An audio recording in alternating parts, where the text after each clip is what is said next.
دے گا. یہ خواجہ مشکی رحمتہ اللہ علیہ شاہ عبدالعزیز محدث دہلوی رحمتہ اللہ علیہ کے پاس پڑھتے تھے.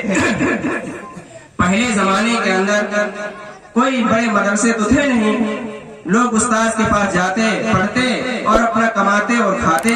آج اللہ تعالیٰ نے بڑا اچھا نظم کیا، مدارس ہیں، اساتذہ ہیں، پڑھانے والے موجود ہیں، کھانا بنانے والے موجود ہیں. لیکن پہلے زمانے کے طلبا اور علماء بازار کے اندر جاتے، گرے پڑے پتوں کو کھا لیتے اور علم دین کو حاصل کرتے، تب جا کے دین آج ہماری اور آپ کی زندگیوں تک محدود. تو خواجہ مشکی رحمتہ اللہ علیہ شاہ عبدالعزیز محدث دہلوی رحمتہ اللہ علیہ کے پاس پڑھتے تھے. خارج وقت ہوتا تھا تو ایک کپڑے کی دکان دلی کے اندر تھی، تو ان سے بات چیت کی کہ میں حضرت کے پاس پڑھتا ہوں، نہ میرے پاس کوئی کھانے کا نظم ہے، نہ کوئی رہنے کا انتظام ہے، کوئی چیز میرے پاس نہیں ہے، لہذا میں چاہتا ہوں کہ پڑھنے کے بعد جو میرا خالی وقت ہے میں آپ کی دکان کے اوپر کام کر دیا کروں اور آپ تھوڑے پیسے مجھے دے دیا کریں، میرا خرچہ چل جائے گا. تو اس دکاندار نے کہا ٹھیک ہے، آپ ہماری دکان پہ آ جایا کرو، جب تمہارا خالی وقت ہو تو ہماری دکان کے اوپر تم آ جایا کرو. چنانچہ جانے لگے. خوبصورت ہے، نوجوان تھے. ایک عورت آئی، کپڑا لینے کے لیے آئی، ان کے اوپر وہ مست ہو گئی، فدا ہو گئی، عاشق ہو گئی. وہ گھر کے اندر گئی، اس کے دل کے اندر ایک اشتیاق، ایک محبت پیدا ہوا، کاش یہ نوجوان میرے پاس آ جاتا اور میں اس سے اپنی خواہشات اور اپنے جذبات کو میں پوری کر لیتا. عورت کے اندر یہ جذبات پیدا ہو گئے.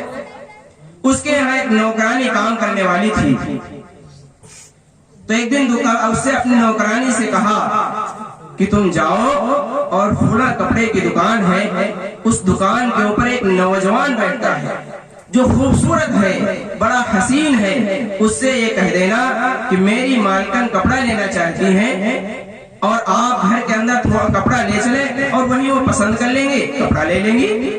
دکاندار کو کیا چاہیے، کوئی کام کرنے والا ہو تو بھیج ہی دیتا ہے. ان کو تھوڑا کپڑا نکالا اور باندھ کے دے دیا، کہا جاؤ دکھا دینا، جو پسند آئے اس کو لے لیں گے اور باقی لے آنا. خواجہ مشکی رحمتہ اللہ علیہ گئے اور وہ بوڑھی عورت آگے آگے جا رہی ہے، یہ سر کے اوپر گیٹری ڈالے ہوئے، اور اس کے دربار کے اندر، اس کے مکان کے اندر پہنچے اور وہ بوڑھی عورت جو لینے کے لیے آئی تھی وہ ان کو اندر پہنچایا اور وہ ایک اندر کمرے کے اندر لے گئی اور وہ سجی دھجی بیٹھی ہوئی تھی اور وہ بھی حسن و جمال کے اندر ماہر تھی. وہ عورت بھی خوبصورت لڑکی تھی، بہترین خوبصورت تھی، اور یہ بھی نوجوان تھے، اور وہ تمام سر و سامان سے وہ سج دھن کے بیٹھی ہوئی تھی. اور جیسے کمرے کے اندر پہنچے اور وہ بوڑھی عورت نے پیچھے سے جو ہے دروازے کو بند کر لیا، لاک کر دیا. اب بچنے کا کوئی راستہ نہیں، لیکن اللہ ہے.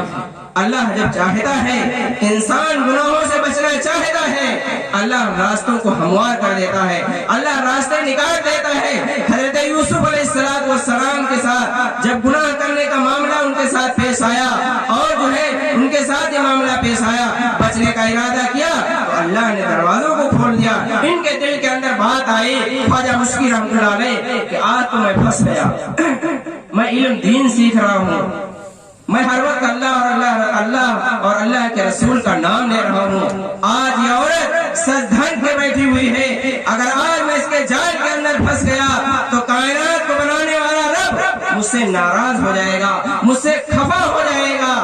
انہوں نے سوچا بچنے کا تو کوئی راستہ نظر نہیں آ رہا ہے، لیکن اللہ نے دل کے اندر بات ڈالی.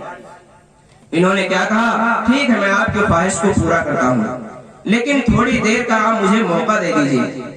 کہا ٹھیک ہے. کہا مجھے بیت الخلا لگا ہوا ہے، مجھے بیت الخلا لگا ہوا ہے، میں بیت الخلا سے فارغ ہو کے آ جاؤں، تب جو آپ کا دل چاہے. تالا بند ہے چاروں طرف، دروازہ بند ہے کہ نہ کسی طرف سے نکلنے کا کوئی راستہ نہیں ہے. لیکن یہ گئے بیت الخلا کے اندر اور اپنے دل کے اندر سوچا اگر میں آج گناہوں سے بچ گیا تو میرا اللہ مجھ سے راضی ہو جائے گا. چنانچہ انہوں نے بیت الخلا کیا اور اپنے جسم کے اوپر لگایا اور اپنے کپڑوں کے اوپر لگایا. کہا آج میں اس گندگی کے اندر اگر میں لگ گیا اور گناہ سے بچ گیا تو یہ گندگی تو صاف ہو جائے